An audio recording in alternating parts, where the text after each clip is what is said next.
Can you imagine living in Indonesia, which is really not a very large country, say compared to the United States, and where you have, 76 active volcanoes? So you never know how many are going to be erupting and you're going to have to deal with in your lifetime.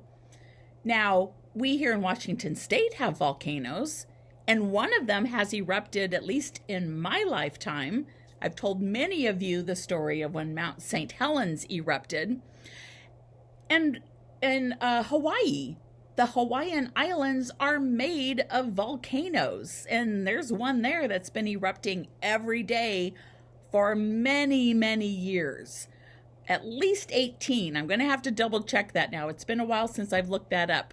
Anyway, that's crazy. 76 active volcanoes.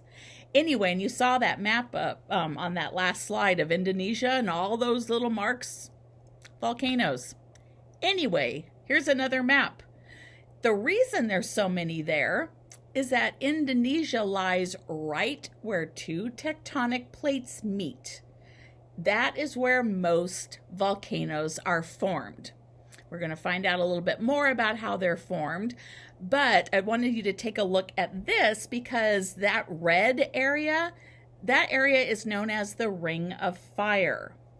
That is where you've got tectonic plates meeting, and there are a lot of volcanoes. A lot of them are no longer active, but many of them are. So again, we live where tectonic plates meet, which is why many of the Cascade Mountains are volcanoes. Mount St. Helens was the last one to be active back in 1980, but Mount Rainier is one. Glacier Peak is one.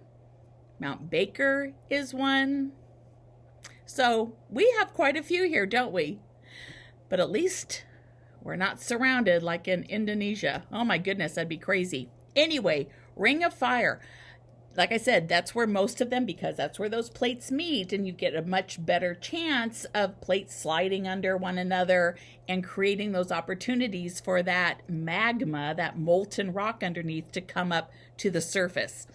There are also areas called hotspots. I don't know if you can tell, but in the middle of the Pacific Ocean in that map, in that Ring of Fire, is Hawaii. And Hawaii is not anywhere near where plates meet, right?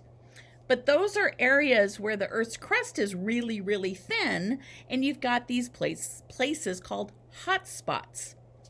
Hey, Yellowstone National Park, massive hotspot. It is not right where plates meet, but there's a big possibility that that area could erupt. Anyway, don't be scared. I'm not talking about any second now. These things could possibly never erupt for hundreds or thousands of years. That's the thing, though. We have scientists constantly monitoring them. For instance, when Mount St. Helens blew, we, people who lived in the area, we knew about it for months before it happened. So, luckily, that is something that you can have warning of. All right, so let's keep going. I have a story for you on the next slide. We're going to find out some more, and then we are going to make volcanoes. Yeah!